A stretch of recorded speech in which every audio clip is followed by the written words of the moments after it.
Oke, selamat pagi buat kita semua. Saya senang bertemu dengan Anda, walaupun kita tidak bisa bertemu secara langsung.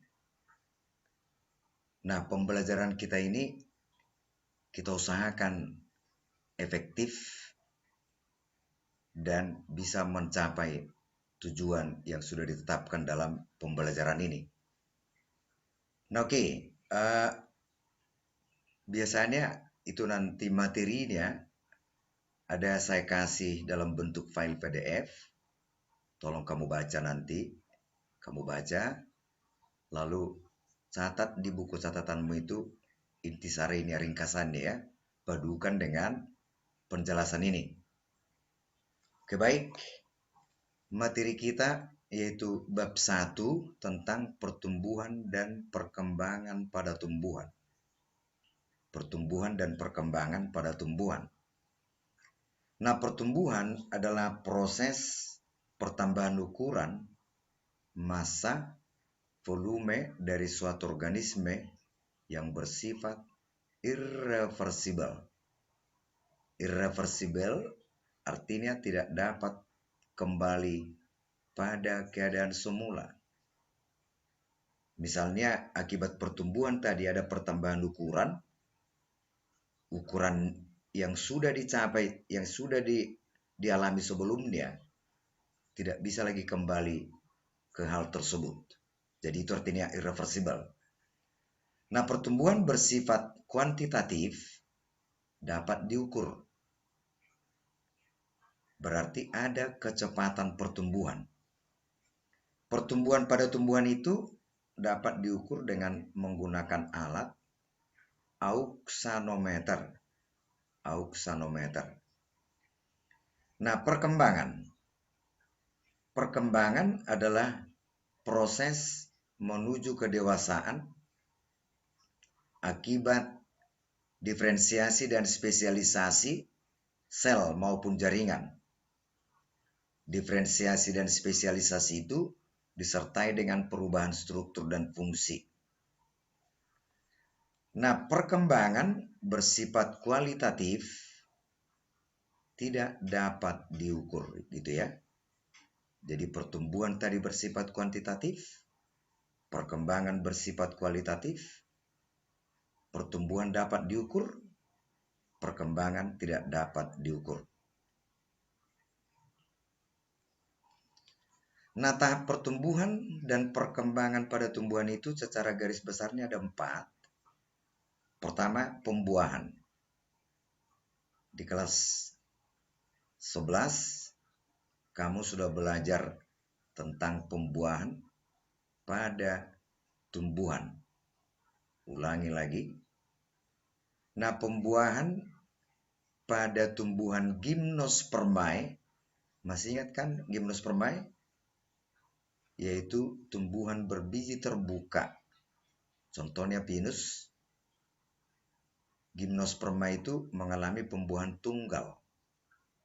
Sedangkan angiospermae berbiji tertutup atau disebut namanya tumbuhan berbunga mengalami pembuahan ganda.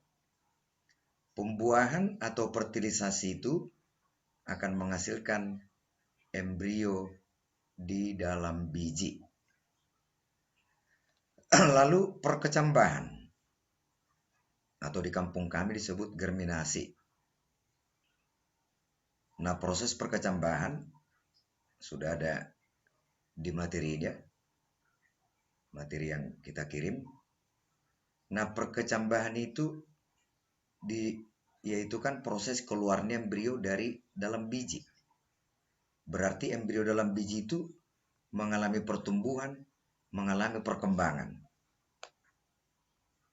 Jadi tentu bertambah ukurannya, maka dia akan menyebabkan yaitu keluar dari dalam biji. Kemudian pertumbuhan primer. Lalu ada pertumbuhan sekunder. Pertumbuhan sekunder tidak terjadi pada tumbuhan monokotil. Nah, struktur biji. Ada 3 bagian penting dari embrio dalam biji. Ada 3 bagian penting dari embrio dalam biji ya.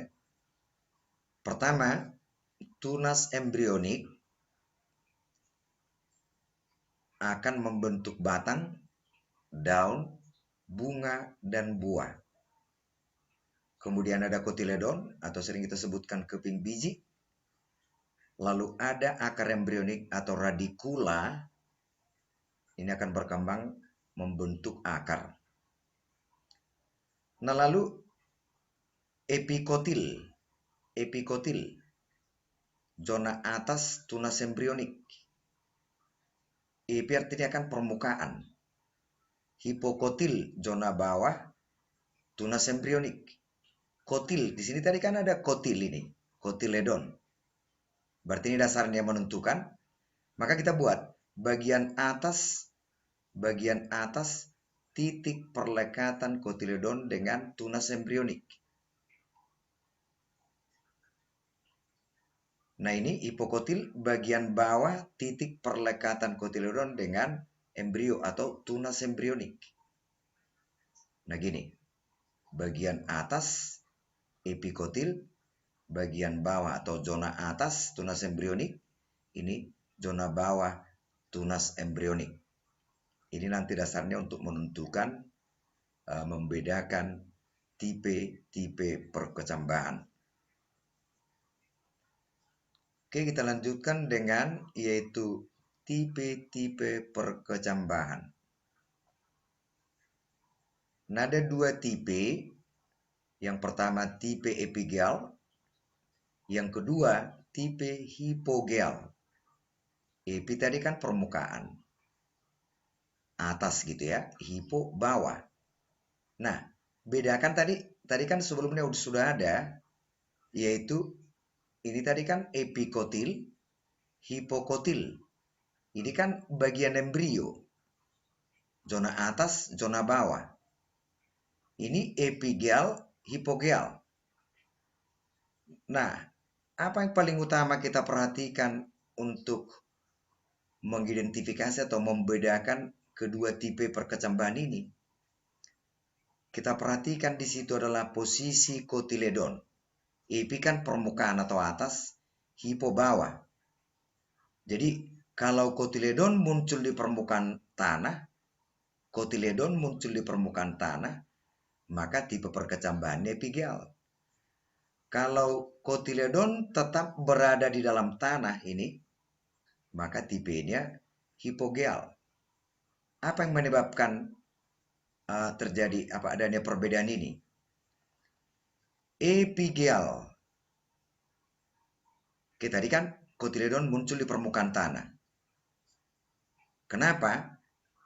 Karena pemanjangan dari bawah kotiledon. Bagian bawah kotiledon tadi kan adalah hipokotil. Ini hipokotil. Jadi hipokotil memanjang sehingga kotiledon muncul di permukaan tanah. Kalau daun dan batang kan ya sudah barang tentu muncul di permukaan tanah. Saya ulangi lagi. Hipokotil memanjang, maka kotiledon muncul di permukaan tanah. Hipokotil, biar lebih gampang kamu ingat lagi. Kotiledon, hipokotiledon. Berarti daerah di bawah perlekatan kotiledon. Itulah hipogeal. Tadi hipokotil. Jadi kalau hipokotil memanjang, maka bagian di atasnya itu kan kotiledon akan terdorong ke permukaan tanah. Sedangkan tipe yang kedua adalah tipe hipogeal. Tipe hipogeal berarti kotiledon tetap berada dalam tanah. Kenapa? Yang mengalami pemanjangan adalah bagian epikotil. Epikotiledon. Zona atas di daerah atas perlekatan kotiledon dengan tunas embrionik tadi. Jadi bagian atasnya yang memanjang berarti kotiledonnya nanti akan tertinggal di dalam tanah. Tapi kalau bagian bawahan yang memanjang, kotiledonnya akan terangkat. Kalau bagian atas yang memanjang, kotiledonnya tetap berada di dalam tanah. Nah, ini contohnya tadi epigial, hipogial. Ini contohnya yaitu buncis. Ini kan buncis. Ini contohnya kacang polong atau sering disebut namanya kacang hijau.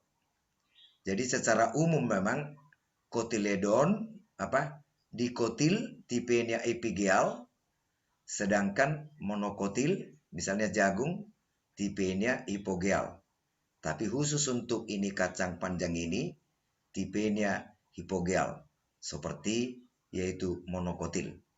Nah, inilah tadi tipe perkecambahan. Ya, ada tipe epigial, tipe hipogial. Jadi balikan gini. Kalau tipe epigial berarti kotiledon muncul di permukaan tanah. Mainkan logikamu. Kotiledon muncul di permukaan tanah, berarti kotiledon terangkat, berarti yang mengalami pemanjangan bagian bawahnya adalah hipokotil. Berarti hipokotil memanjang, kotiledon muncul di permukaan tanah. Kalau tipe hipogeal, berarti hipo kan di bawah.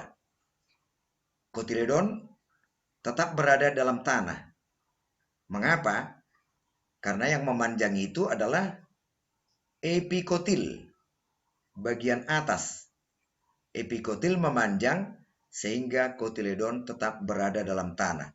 Jadi kalau tipenya epigial, balik aja dia, balikkan, berarti yang memanjang hipokotil.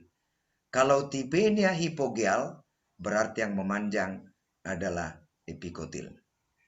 Oke, sampai di sini dulu pertemuan kita.